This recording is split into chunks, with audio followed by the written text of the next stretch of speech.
anaknya. Apalagi kalau yang meninggal itu konglomerat. Tapi kalau meninggal biasanya banyak sekali yang tiba-tiba mengaku jadi anaknya. Nah, untuk membuktikan apakah itu anaknya atau bukan, dilakukan tes DNA. Dari tes DNA kita akan tahu itu anaknya atau bukan. Jadi kalau kita adalah anak-anak Allah, warga kerajaan Allah, kita dilihat dari DNA kita. Nah, apa itu DNA kerajaan Allah? Oke, kita mau lihat, coba bisa ditampilkan kebenarannya.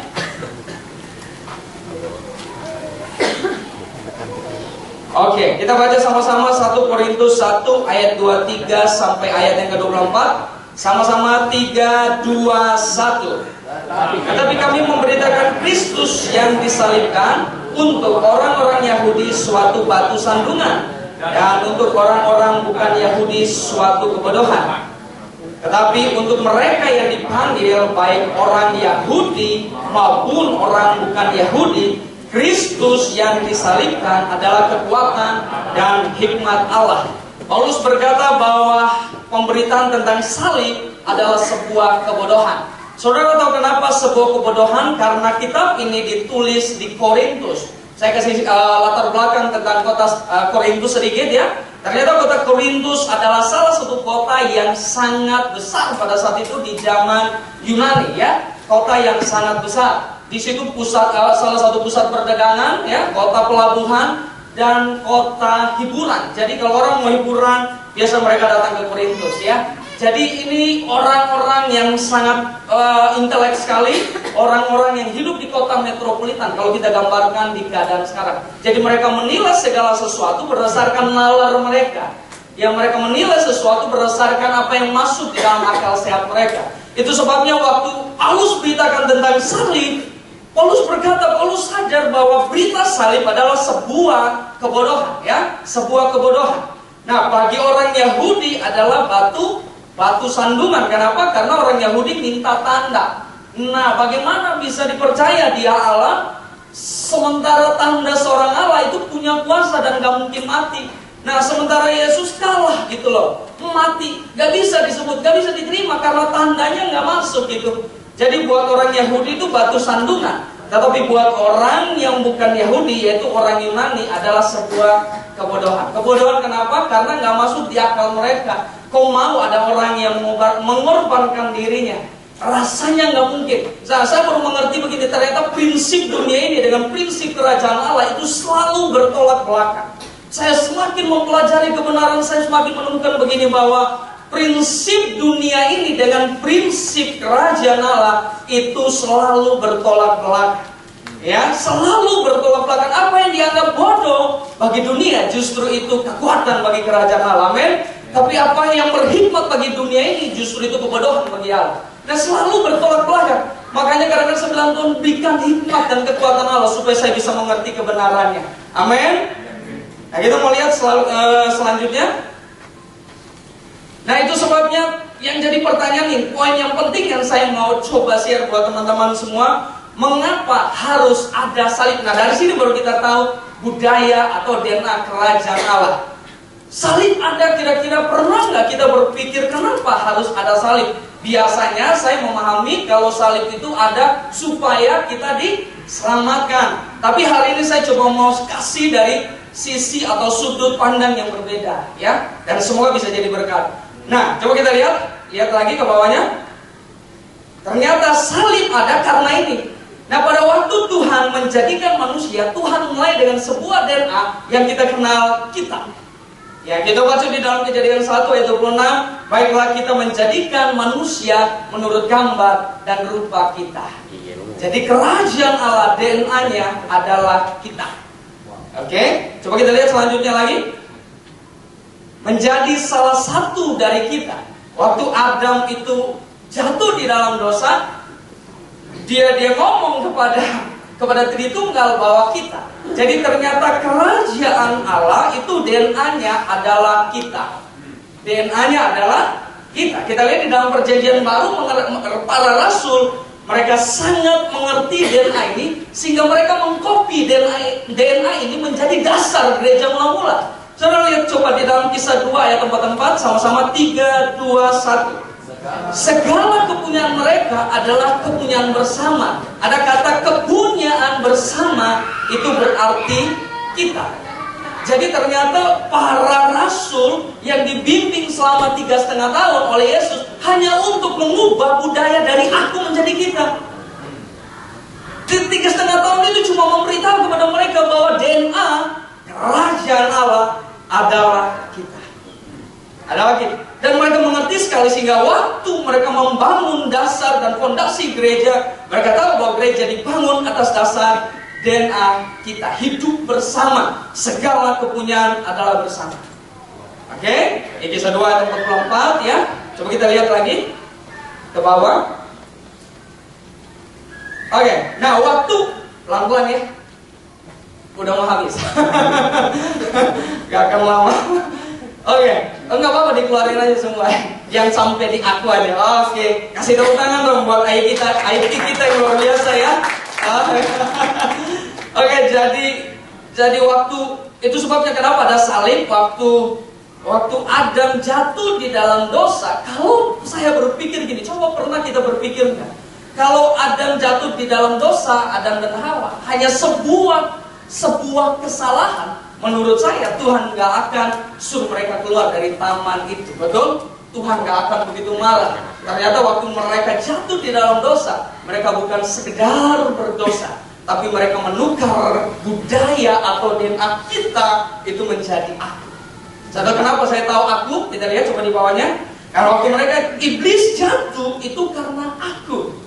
Oke, aku ingin menyamai yang maha tinggi. Nah ternyata budaya iblis, dasar atau DNA atau fondasi dari kerajaan kegelapan itu adalah aku. Ini cuma bicara kita dan aku. Cuma kalau saya melihat begini, aku ini memang hal yang kecil, yang sederhana, tapi ini merusak sekali ya. Jadi saya baru ngerti, saya berkebuka, ternyata iblis ketika jatuh di dalam dosa itu dasarnya karena aku. Dan sejak hari itu iblis selalu menjadikan rajanya, fondasinya adalah aku. Amin. Jadi kita lihat ke bawah lagi. Nah manusia jatuh di dalam dosa karena apa? Karena aku. Mereka ingin sama seperti Allah. Itu semua bicara tentang budaya aku. Oke, coba kita lihat di bawah lagi. Banyak keluarga jatuh juga karena aku. Saya mulai melihat begini, aku ini biasa. Cuma kalau aku ini mulai menjadi yang penting di dalam sebuah keluarga, maka perceraian akan terjadi. Amin. Hal sederhana, tapi kalau dipelihara bahaya sekali. Nah, kita lihat di bawah lagi. Banyak perusahaan hancur juga karena aku.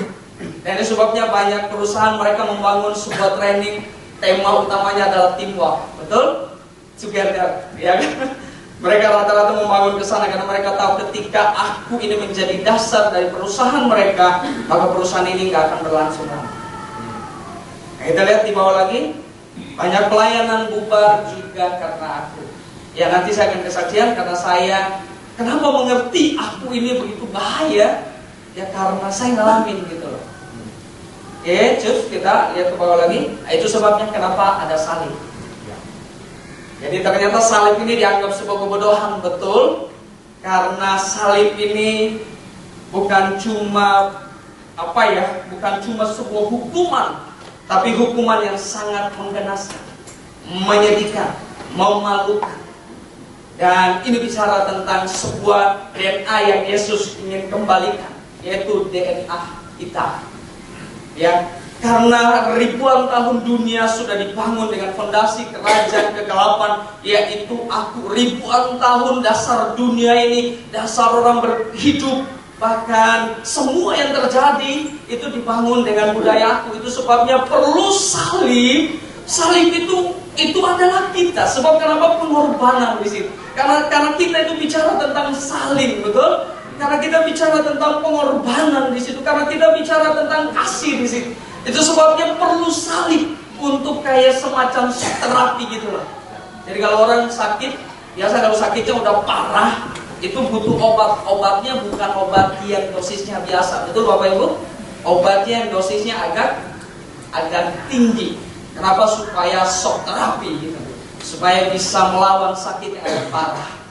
Nah, ini penyakit aku ini udah mendarah daging, udah menyatu, ya, udah kuat sekali menjadi dasar dari kehidupan orang ribuan tahun. Itu sebabnya perlu pengorbanan, perlu kita yang begitu kuat, ya, yang kita kenal dengan salib. Dan itu sebabnya Yesus mati sederhana. Ternyata cuma untuk mengembalikan budaya aku, dikembalikan kepada budaya kita. Dan itulah dasar daripada kerajaan Allah. Itulah dasar daripada bergereja. Dan saya percaya kalau kita membangun gereja dengan budaya kita, gereja kita akan luar biasa. Amin. Kalau kita membangun keluarga kita dengan budaya kita, maka keluarga kita akan luar biasa. Tapi ketika aku ini menjadi utama, ini jadi masalah. Amin. Oke. Jadi itu sebabnya salib ini cuma bicara tentang aku dan kita. Ayo balik lagi, kita jadi aku, ya. Aku jadi kita. Oke, bilang sama samping kanan kirinya, aku dan kita. Oke. Oke, ya. Aku kita. Yang kita bikin lagu, ya. Lagunya aku kita aku. Oke, nah saya mau coba. Nah, karena manusia dari hidup ribuan tahun dengan dasar aku, Yesus harus mati untuk menunjukkan kita supaya shock terapi buat budaya kita. Dan itu sebabnya waktu 3 hari dia masuk ke dalam alam maut. Kalau dari sudut saya berpikir, dia masuk ke dalam alam maut itu 3 hari untuk berperang melawan kerajaan aku. Dan dia menang, ya. Kerajaan aku dihancurkan dan muncul kerajaan kita. Dan Yesus, kalau dulu Yesus berkata dulu orang diajar roh Allah dari luar, dia ngajarin kita. Dan Yesus berkata begini, salib itu bukan di luar, salib itu sekarang udah mati dan dia hidup dalam kita. Dia menyatu dengan kita, dia menjadi bagian dari hidup kita. Harusnya kita bisa hidup dengan budaya kita. Karena yang membangun budaya kita sekarang ada di dalam hidup kita. Ya, salib, dia mati. Kalau zaman perjanjian lama, Allah mesti bicara dari luar, betul? Allah mesti ngomong, tapi di dalam perjanjian baru dia mati, dan salib itu udah hidup di dalam kita. Jadi harusnya kita mampu hidup dengan budaya kita. Nah, saya yakin sekali kalau segala sesuatu dibangun dengan budaya kita, maka semuanya akan luar biasa. Amin. Oke, nah ini kita akan masuk di poin-poin yang terakhir. Ya, ada 2 poin. Saya mulai bertanya begini, Tuhan kenapa ya salib itu udah masuk di dalam hati kita, udah tinggal di dalam hati kita, harusnya kita bisa hidup dengan budaya. Nah, pertanyaan saya, kenapa belum gitu? Kenapa sampai hari ini gereja masih pecah? Dan saya mentoring gereja dari tahun 2004 ya. Saya bersama dengan Pak Budi Setiawan, kita keliling hampir seluruh Indonesia dan sampai beberapa negara tetangga di Asia Tenggara ya. Nah, saya melihat begini, semua gereja itu pecah hanya karena budaya. Wah, itu ngeri ya. Sederhana tapi mengerikan. Dan saya udah beberapa kali konseling orang rumah tangga yang berantakan, itu karena budaya. Dan saya melihat juga banyak sekali perusahaan-perusahaan yang termasuk kami di Prudensial, kalau budaya aku ini yang dibangun, itu bahaya. Oke, nah kenapa masih ada padahal yang punya budaya, yang punya DNA, kita itu udah hidup di dalam kita. Nah, kita mau baca dalam 1 Timotius 6 ayat yang ke-5 dan ayat yang ke-9. Oke, kita lihat.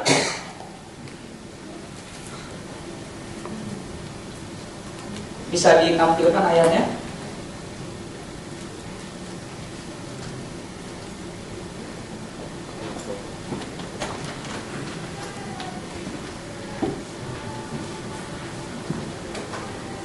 Atau dibuka di bagian belakang sih, saya udah tampilkan ayatnya. Jadi dilewatin dulu, lewatin semua lah, ya semua. Ya, kita baca di dalam 1 Timotius 6 ayat 5 sampai ayat yang ke-9, sama-sama 3, 2, 1. Percekcokan antara orang-orang yang tidak lagi berpikir sehat dan yang kehilangan kebenaran, yang mengira ibadah itu adalah suatu sumber keuntungan. Memang ibadah itu kalau disertai rasa cukup memberi keuntungan besar, sebab kita tidak membawa sesuatu apa ke dalam dunia dan kita pun tidak dapat membawa apa-apa keluar. Asal ada makan dan pakaian cukuplah. Tetapi mereka yang ingin kaya terjatuh dalam pencobaan, ke dalam jerat, dan ke dalam berbagai-bagai nafsu yang hampa dan yang mencelakakan, dan yang menenggelamkan manusia ke dalam keruntuhan dan kebinasaan. Nah, dari ayat ini ya, kita lihat ayat yang kelima. Wah, waktu saya baca ini ayat yang luar biasa buat hidup saya. Ada dua hal penting, saudara perhatikan di situ. Percecokan antara orang yang tidak lagi berpikir sehat dan yang kehilangan kebenaran. Jadi orang yang gak sehat lagi berpikirnya, kehilangan kebenaran, yang mengira ibadah adalah suatu sumber keuntungan. Ada banyak orang hari ini mereka datang ke gereja dengan sebuah tujuan supaya mereka diberkati Tuhan. Termasuk mereka memberi perpuluhan supaya mereka diganti 30 kali lipat. Dan dulu saya ngajarin itu, saya berpikir itu judi banget ya. Kalau saya orang judi, saya pasti mau kasih perpuluhan. Kalau dijanjiin betul 100%, 100 kali lipat. Saya kasih 100 juta, saya dapat 10M. Itu judi yang luar biasa, betul? Dan saya berpikir ini budaya aku ini udah mulai kuat sekali. Dan rata-rata orang mulai ke gereja karena mereka mulai mencari keuntungan. Mereka ingin diberkati, mereka ingin sehat, mereka ingin semua ya. Jadi yang pertama, coba kita balik ke atas. Ayat yang kelima, kalau kita bicara tentang keuntungan, berarti tidak siap untuk dirugikan. Jadi budaya kerajaan atau DNA daripada kerajaan sorga itu siap dirugikan. Tapi budaya dari kerajaan dunia ini harus untung. Makanya nggak ada pakar ekonomi dia ngajarin orang ekonomi yang baik adalah untung. Tapi Alkitab berkata banyak sekali ya, kerajaan Allah itu siap dirugikan. Termasuk salah satunya ketika dia harus mengorbankan anaknya. Itu menjadi dasar gereja. Karena salib adalah dasar gereja. Dan dasar daripada gereja adalah siap dirugikan. Nah, saya bersyukur Tuhan kasih pengalaman buat saya. Makanya ikut Yesus itu mau pahit, mau manis, itu semua baik buat kita. Sama kayak pepaya itu buahnya manis, betul? Itu juga sehat. Dan daunnya itu pahit banget, tapi kalau dimakan sehat juga. Jadi semua yang manis dan pahit kalau berasal dari Allah, itu baik buat hidup kita. Amin. Bilang sama samping kanan kirinya, kalau kamu pahit atau sakit ya, atau manis, ingat pepaya aja. Nah, karena pepaya itu luar biasa. Ya, jadi kalau buahnya manis itu baik, sehat. Ya daunnya pahit, tapi itu juga sehat buat kita. Artinya begini, semua yang manis, yang pahit, tapi kalau itu berasal dari Allah, itu baik buat kehidupan kita. Amin. Nah, kerajaan Allah itu siap dirugikan. Ini prinsip. Nah, kerajaan dunia nggak siap dirugikan. Nah, saya mau ada dua kesaksian. Yang pertama, waktu saya bangun gereja anak muda tahun 2008, tahun 2006, dan bubar 2010. Ya, jadi nah, saya mulai melihat kenapa saya akhirnya bubar. Padahal saat itu kita udah di angka sekitar 150 jemaat dan sangat militan sekali. Dan saya mulai temukan begini, karena saya tidak siap untuk dunia. Itu aja sih. Waktu saya mengerti kebenaran, saya mulai bilang begini, Tuhan, ya, ketika saya tidak siap dirugikan, saya nggak bisa lebih lagi jadi berkat buat banyak orang. Nah, rugi akan uang itu biasa. Rugi hati, sakitnya tuh di sini, kan di sini. Nah, itu yang gak gampang itu. Kita mentor satu orang ya, terus orang itu udah sakitin kita, kedua kali masih oke, ketiga kali kita belum begini, cukup kasih karunia buat kamu. Ketika saya mengerti tentang prinsip komunitas, satu kali saya ketemu dengan seorang mentor yang luar biasa, dan mentor itu ngajarin saya tentang prinsip komunitas. Ayatnya kita nanti waktu nggak cukup, kita nggak usah buka ya. Jadi ayat itu berkata begini, aku harus sakit bersalin lagi sampai rupa Kristus ada di dalam hidup. Jadi aku harus sakit bersalin lagi. Misalnya gini, saya mentor Pian boleh maju ke depan? Kasih tepuk tangan dong. Ini tim ini di komunitas. Ya, belum menikah, lagi cari pasangan. Belum dapat sampai sekarang ya. Oke, misalnya saya mentor Pian ya, saya jadi berkat lah. Bahasa mentor kayaknya tinggi banget ya. Saya jadi sahabat, jadi berkat, bawa dia kepada Tuhan. Nah, Alkitab berkata aku harus sakit bersalin lagi. Jadi sakit bersalinnya itu ada lagi. Berarti bukan sekali sakit bersalin, berarti bisa beberapa kali. Nah akhirnya saya misalnya kalau mau jadi berkat buat dia, mau mentor dia, saya mesti masukin dia di dalam perut saya. Saya sakit bersalin selama 9 bulan itu saya doain Pian, saya seno dengan dia, saya Bible study dengan dia, saya lakukan semua, dan tiba saatnya saya harus rasa sakit bersalin, gitu ya, dan keluarlah Pian. Nah waktu Pian keluar, saya lihat di dalam muka Pian belum ada rupa Kristus. Kita berkata apa? Aku masukin Pian lagi di dalam perut saya. Kandung lagi 9 bulan. 9 bulan bangun hubungan lagi, doain lagi. Tiba waktunya 9 bulan harus dikeluarin lagi, sakit lagi. Waktu keluar ini Pian belum ada rupa Kristus, masukin lagi. Sampai kapan kita baru berhenti sakit bersalin? Sampai rupa Kristus nyata di dalam hidup dia. Amin. Oke. Nah ini mesti nggak siap dirugikan. Karena kalau cuma rugi duit biasa, saya ngalamin tuh komunitas bubar jalan. Kenapa? Karena saya berkata udah terlalu rugi. Padahal waktu itu saya belum tahu kebenaran ini ya. Kalau saya tahu mungkin bisa berbeda kali. Jadi ya saya nggak siap dirugikan. Udah cukup 2 kali dibohongin, ditipu dan sebagainya, udah cukup. Ya, kasih karuniaku bagi kamu udah cukup. Tapi kalau kita mengacu kepada konsep pemuridan yang benar, tidak ada pernah rasa kasih karunia itu udah cukup. Enggak, akan terus. Sampai kapan? Sampai rupa Kristus menjadi nyata di dalam hidup orang ini.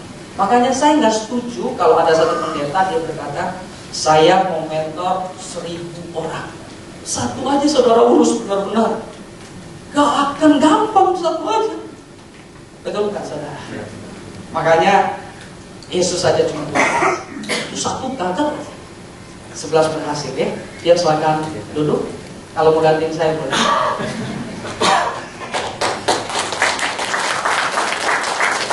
Saya masih ada waktu ya. Oke. Nah, akhirnya komunitas itu bubar jalan. Nah yang kedua, saya baru 3 bulan ini baru mengerti lagi tentang ayat ini. Tuhan kasih pengalaman. Satu kali saya biasa mau pergi beli ikat pinggang ya. Nah ikat pinggang saya ini saya biasa beli yang murah, yang harganya murah lah. Tapi 2 bulan kemudian udah putus. Saya nggak ngerti kenapa ya. Nah satu kali saya ketemu sama satu teman saya tanya sama dia, ikat pinggang kamu merek apa? Oh merek ini, dia sebut satu merek. Terus saya tanya udah berapa lama? Udah 2 tahun lebih, udah 3 tahun. Oh harganya berapa? Sekian dia sebut. Saya kalkulasi, ya saya orang ekonomi ya, jadi semua dikalkulasi. Pas saya hitung, kalau setiap 2 bulan saya ganti, lebih mahal punya saya. Saya ingin beli yang merek itu. Sampailah saya di satu mall, saya beli, saya cari-cari ketemulah ikat pinggang itu, merek yang sama dan modelnya juga saya suka. Saya ambil, saya lihat harganya lumayan mahal, tapi ada diskon, lumayan lah ya. Dan saya beli. Cuma waktu dipakai badan saya kan kecil, itu nggak cukup, akhirnya dipotong sama dia. Waktu dipotong sekali, dipakai lagi masih kecil lagi, kegedean gitu ya. Badan saya kecil, nggak pas, dipotong kedua kali. Mungkin yang si pegawainya udah kesal, dibilang gini, Pak, dilobangin aja Pak. Nah saya tanya sama dia, kalau dilobangin, lobangnya sama nggak? Soalnya aslinya itu agak lonjong. Nah saya bilang, bisa lonjong begini nggak? Persis sama nggak? Nah si karyawannya kan percaya diri berkata begini, oh bisa Pak, persis sama. Dia bilang, yakin Bu? Yakin. Oke saya kasih dia. Begitu dia hajar buat 2 lubang langsung, Pak, tak selesai dia kasih saya. Itu bukan bulat, segi 5. Aduh saya kesal banget, saya nggak mau ambil. Akhirnya dia bilang, kamu Pak udah ambil dong, harus bayar. Akhirnya manajernya turun, waktu manajernya turun dengarin kita lagi depan, manajernya dengarin. Nah waktu manajernya dengarin apa yang saya sampaikan, dia bilang gini, yang benar adalah Bapak. Dan Bapak silakan pulang, kalau mau ambil baru, ini nggak usah dibayar. Nah waktu manajernya ngomong begitu, saya mulai melihat begini, air mata itu keluar dari si karyawan itu. Dan saya mulai ngerti gini, kayak kaki saya itu nggak bisa beranjak, tapi pingin lari, pingin kabur ya. Nah ego saya berkata begini, dia salah kok, itu ikat pinggang udah jelek, kok ngapain beli gitu. Ego saya, karena saya nggak mau rugi gitu, saya nggak mau gitu, saya maunya untung dong. Saya beli baru dapat yang bagus dong, kan salah kamu, bukan salah saya kok. Ngapain saya harus tanggung kerugian ini? Itu ego di dalam hati saya pingin kabur. Cuma pas lihat dia nangis, udah tahu nih, kayaknya yang ganti adalah dia. Dan saya mulai minta izin sama manajernya, Pak, saya udah tahu Tuhan akan lakukan sesuatu buat saya. Saya bilang, Pak, saya mau masuk di dalam kamar mandi. Sebentar, saya keluar, saya akan putuskan. Saya masuk kamar mandi bukan karena saya pingin ke toilet sih sebenarnya. Saya pingin doa. Karena ego saya dan apa yang Tuhan mau tahu itu berbeda gitu kan. Gak sama gitu. Ego saya bilang lumayan harganya, kabur aja gitu kan. Tapi kayaknya Tuhan mau lakukan sesuatu buat saya. Nah, saya masuk, saya doa, Tuhan apa sih kok kaki saya berat gitu. Nah, saya bilang, Tuhan kenapa gitu.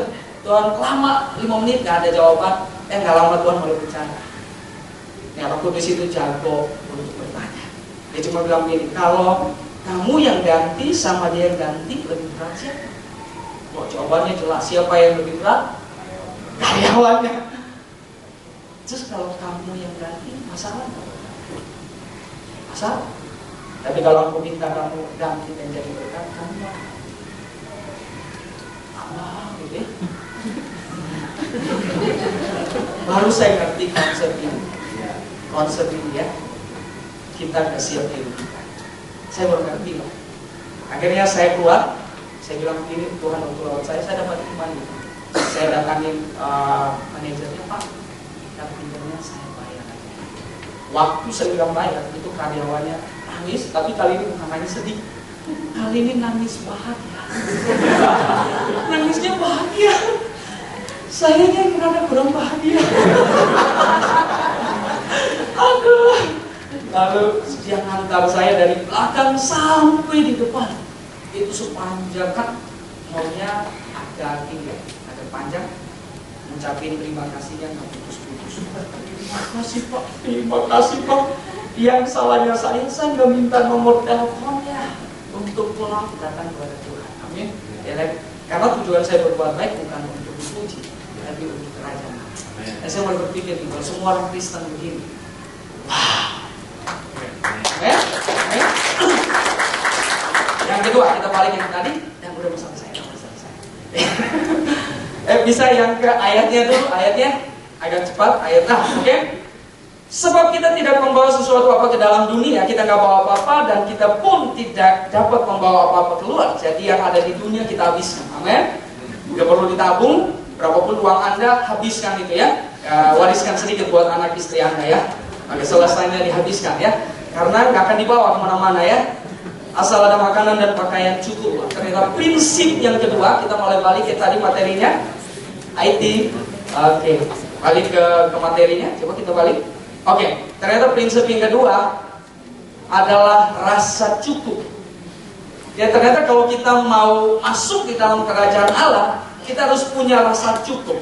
Rasa cukup. Nah, selama orang tidak pernah merasakan cukup, maka tangannya seperti ini. Dia akan selalu meminta. Tapi ketika dia merasa cukup, maka tangannya akan begini. Pada saat dia berpikir, merasa dan meyakini dia cukup, baru dia berpikir untuk bisa memberi, karena tangannya sudah begini. Oke? Kalau tidak pernah rasa cukup begini. Nah, ini tidak ada dihubungkan dengan berapa uang yang ada. Nah, saya mau testimoni terakhir ini, dan ini terakhir, benar-benar yang terakhir. Pemain musik bisa maju ke depan. Nah, ini yang terakhir benar-benar. Kasih tepuk tangan dulu dong. Karena kita udah terakhir ya. Oke. Nah, saya mau tutup dengan kesaksian ini. Satu kali saya bicara di kantor kami tentang public speaking. Kebetulan saya dulu latar belakangnya trainer dan gratis bicaranya. Saya nggak dibayar, tapi saya lakukan dengan sepenuh hati supaya para leader di agensi kami bisa mengajar dengan kualitas yang baik. Gitu.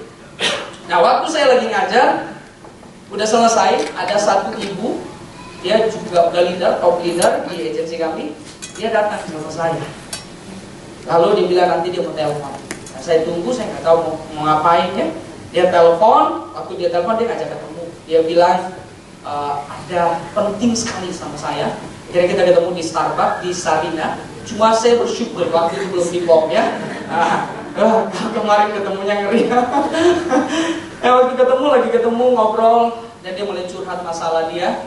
Dan dia bilang dia udah ketemu coach dengan bayaran yang mahal sekali. Mereka sudah sangat terkenal, tapi mereka tidak bisa menyelesaikan masalah saya. Nah, waktu kamu lagi bicara di depan, kayak saya punya indera keenam. Saya nggak tahu dia punya indera keenam apa gitu ya. Tapi saya yakin itu adalah Roh Kudus ya. Bilang harus ketemu Bapak karena ada sesuatu yang akan saya terima dari Bapak. Saya kaget tapi sekaligus jadi beban. Ini kan saya nggak pernah coach. Ini coach secara profesional. Kalau konseling di gereja udah sering dan tanpa dibayar. Oke, tapi kalau coach profesional saya nggak pernah. Nah, ini orang udah sering di coach sama coach ternama dengan bayar yang mahal. Dan dia punya harapan, dia disebut harapan, dia ketemu saya tuh begini. Satu sisi saya happy, satu sisi saya nggak happy. Lalu dia bilang ternyata dia salah satu wakil ketua umum KONI pusat. Saya kaget, tambah kaget tuh. Dan dia ternyata punya 3 perusahaan. Dan dia merasa masih kurang dalam hidup dia, nggak pernah kaya. Saya tanya udah berapa tabungannya? Udah 200 miliar. Saya bilang, Bu, kalau saya punya 200 miliar, saya udah cukup banget. Dan ternyata cukup dan tidak cukup tidak dihubungkan dengan berapa banyak uang kita. Dan dia bilang gini, ini harapan saya berharap dalam pertemuan ini kamu bisa menolong saya. Saya bayar profesional. Bayarnya berapa, Pak? Saya bilang, itu nggak usah bayar. Kasih kopi aja udah cukup. Dia makin kaget. Karena saya berpikir ini mau jadi saluran berkat aja. Lalu saya bilang gini, dia maksa. Saya bilang gini, Bu, kita coaching dulu, ngobrol. Kalau misalnya ibu diberkati, ibu silahkan bayar. Kalau nggak diberkati, ibu silahkan bayar. Nggak apa-apa. Dia lihat saya lihat dia. Orang mau dikasih duit nggak mau ya. Karena saya takut beban itu lah. Akhirnya saya masuk di dalam kamar mandi lagi. Jadi kamar mandi ini luar biasa. Saya masuk di kamar mandi, saya doa. Tapi nanti ayat yang tadi waktu saya ucapin ya, bukan dengan hikmat dan kekuatan manusia, aku membawa manusia kepada Tuhan, tapi dengan hikmat dan kekuatan Allah. Aku membawa manusia kepada Tuhan supaya manusia tidak bergantung kepada hikmat dan kekuatan Allah. Saya dapat itu jalan Tuhan, saya butuh hikmat dan kekuatan Allah. Saya keluar dari kamar mandi dengan iman. Waktu saya masuk nggak ada iman, tapi waktu saya keluar ada iman karena ada hikmat dan kekuatan Allah. Saya percaya diri banget, ada iman gitu. Dan saya coach ibu yang punya 4 perusahaan ini dan wakil KONI dan salah satu leader dia di sini. Ini uangnya banyak banget, harapannya tinggi banget. Dan waktu saya coaching secara pribadi 2,5 jam kemudian dia nangis. Habis dia nangis, dia bilang sama saya, Pak, ternyata nggak salah loh, indra keenam saya ngomong. Ketemu Bapak itu nggak salah, harus ketemu Bapak memang. Dan saya tahu itu karya Roh Kudus. Dan waktu setelah itu dibilang gini, sudah saya transfer yang sekian. Dan angkanya cukup gede. Dan dia minta saya coach dia untuk 1 tahun ke depan. Lalu dia bilang, kamu siap-siap, saya akan bawa kamu masuk ke dalam KONI. Kamu bisa karakter building daripada seluruh atlet yang ada. Saya bilang begini, Tuhan, ajaib ya. Saya datangnya mau jadi saluran berkat, gak mikir dibayar berapa. Starbucks jakin gak ada masalah. Ya kan? Malah dia Tuhan kasih lihat. Waktu saya pulang di mobil, saya dengar lagu Paniko yang jangan menghemat ya. Saya bukan penyanyi, jadi kalau nyanyi saudara kabur mati ya.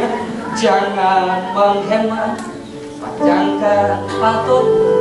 Nah, waktu saya dengar lagu itu saya bilang gini, kadang-kadang saya batasi diri saya.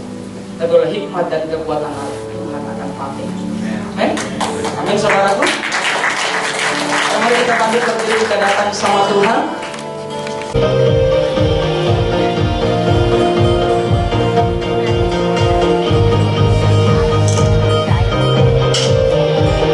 Shalom, jemaat yang dikasih Tuhan.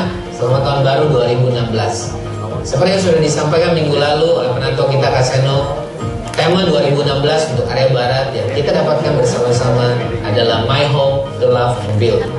Bicara tentang Yesus dan rumahnya, mengasihi dan membangun rumahnya. Saya percaya memasuki tahun ini, saudara, ada janji Tuhan yang luar biasa. Dia akan jadi a year of abundance, tahun kelimpahan buat kita semua. Kenapa saudara kita mesti percaya dan yakin? Sebab jaminan sudah Ia berikan.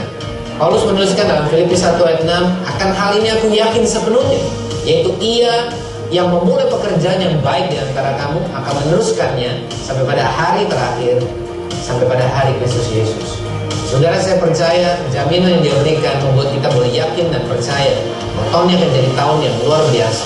Apa syaratnya, saudara? Apa yang menjadi bagian kita? Tinggal di rumah. Karena di rumah tersedia semua persediaan, semua berkat dicurahkan, dan di sana pertumbuhan terjadi. Apa yang menjadi keyakinan saudara hari ini? Mari kita tinggal di dalam rumah, dan kita tahu dan percaya. Amsal menyampaikan, tetapi takutlah akan Tuhan senantiasa, karena masa depan sungguh ada dan pengharapanmu tidak akan hilang. Saudara, pengharapan kita ada dalam Tuhan. Dan kalau ini tentang Yesus dan rumah, maka kita sebagai rumah Tuhan, kita juga mau tinggal di rumah, di gereja, di komunitasnya, dalam pemuritan saudara. Kami encourage saudara, mari sama-sama tinggal di rumahnya. Mari mengasihi dan membangun rumahnya. Kita akan melihat hal luar biasa terjadi, karena Dia sendiri yang menjamin. Ada sebuah kepastian di dalam rumah Tuhan. Divine assurance in my home. Selamat memasuki tahun yang luar biasa ini. Tuhan Yesus memberkati kita semua.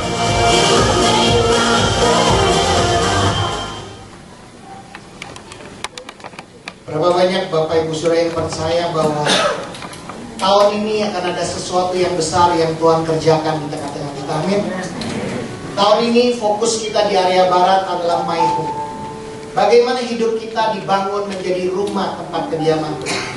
Saya percaya ketika kita menyadari bahwa hidup kita adalah tempat kediaman Tuhan, maka hidup kita akan menjadi sesuatu yang luar biasa. Kita mau to love and build. Kita mau belajar mengasihi rumah Tuhan dan membangun rumah Tuhan. Di awal tahun ini kita mau belajar, Bapak Ibu Saudara, dengan mencari Tuhan. Lewat penyembahan kita mendengar suara Tuhan. Lewat berdoa. Oleh karena itu saudara, di Booth Expansion ada form tentang doa saudara. Kalau saudara rindu, mungkin saudara sedang bergumul, ada sesuatu persoalan dalam hidupmu, saudara bisa isi. Dan kami rindu berdoa buat saudara. Dan saya percaya saudara bisa masukkan ke dalam tempat persembahan. Nanti form ini akan kami ambil dan kami mau berdoa buat setiap saudara.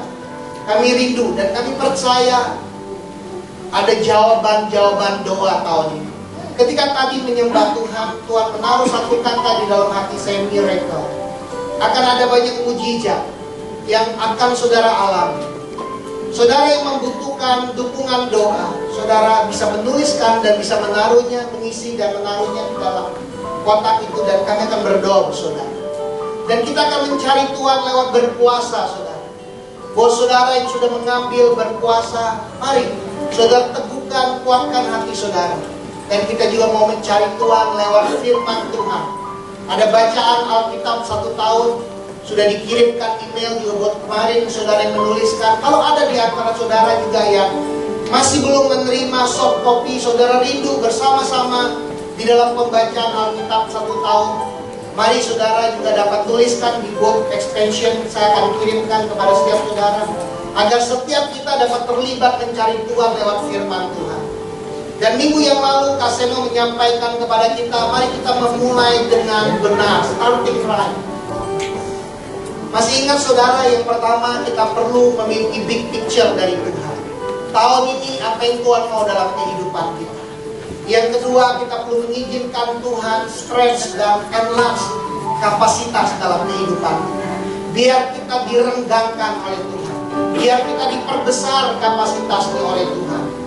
Dan yang ketiga, kita expect God provision and favor in our life.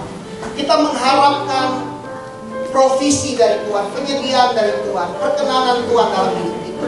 Saya percaya saudara akan mengalami tahun ini ada perkenanan Tuhan dalam hidup saudara. Dan tadi saudara, kita rindu menyampaikan bagaimana kita punya DNA dalam kerajaan sorga. DNA kerajaan sorga adalah kita, bukan anak. Saudara, Linta punya 2 orang anak. Anak yang pertama dia kasih nama Untukku. Dia punya anak yang kedua, dia kasih nama juga untuk. Kalau dia punya anak yang ketiga, dia kasih nama untuk. Saudara, kita hidup bukan untuk diri kita sendiri, tetapi setiap kita adalah kunci untuk menjadi berkat buat kehidupan orang lain. Tuhan mau pakai hidup kita untuk menjadi berkat buat orang lain. Dan juga buat para orang tua yang punya anak teens, saya mendorong bulan Juni saya bersama dengan JJ Niel dan beberapa teman-teman teens, kita akan melayani menjadi berkat di Cikalong. Jadi buat para orang tua yang rindu anaknya itu untuk ikut bersama-sama melayani menjadi berkat di Cikalong, bisa daftarkan diri. Kita akan bersama-sama melayani di sana. Saudara, setelah celebration ini, buat seluruh pekerja yang selama ini sudah memberi diri siap dirugikan, tentunya melayani Tuhan. Yang tadi Rinto katakan, kalau rugi harta masih mungkin, tapi kalau rugi perasaan, sakitnya itu di sini, di hati. Kadang-kadang banyak orang mundur dari pelayanan karena sakit ruginya di hati. Saya bersyukur buat seluruh teman-teman pekerja pelayan Tuhan yang ada di Abaloh PCC yang sudah setia melayani Tuhan sepanjang 2 tahun 2015 yang kemarin. Dan setelah celebration ini, kita akan kumpul jam 12.30 sampai jam 2 sore. Kita rindu bersama-sama memulai dengan benar di tahun 2016 ini. Mari kita bersama-sama. Mari saudara, setiap pelayan Tuhan boleh hadir. Ada lamp disiapkan buat setiap saudara. Dan juga mari saya mengajak setiap kita bangkit berdiri. Mari kita membaca firman Tuhan. Di dalam 2 Korintus pasal yang ke-9 ayat yang ke-6. Firman Tuhan berkata, mari kita baca sama-sama. Camkanlah ini. Orang yang menabur sedikit akan menuai sedikit juga. Dan orang yang menabur banyak akan menuai banyak juga. Bapak Ibu Saudara, ini bukan hanya berbicara menabur, memberi di dalam keuangan kita, tetapi berbicara juga menabur, memberi waktu kita buat orang lain, memberi tenaga kita, daya kita untuk melayani Tuhan. Saya bersyukur ketika saya bergabung di Abaloh, saya diajarkan untuk memberi hidup melayani Tuhan. Dan saya melihat penyertaan Tuhan sampai hari ini. Tuhan yang saya layani, Tuhan yang memelihara saya sampai hari ini. Tuhan yang melakukan hal-hal yang besar, apa yang tidak pernah saya pikirkan, apa yang tidak pernah timbul dalam hati, apa yang tidak pernah saya dengar, Tuhan sediakan dalam kehidupan saya. Dan hari ini saudara, biarlah firman ini tertanam di dalam hati kita. Biar kita camkan firman Tuhan ini. Mari kita menjadi orang yang memberi, tangannya begini, dengan kita menabur. Menabur waktu, menabur daya, usaha kita, dan menabur uang. Mari kita mengangkat buat setiap saudara yang sudah menyiapkan yang terbaik buat Tuhan.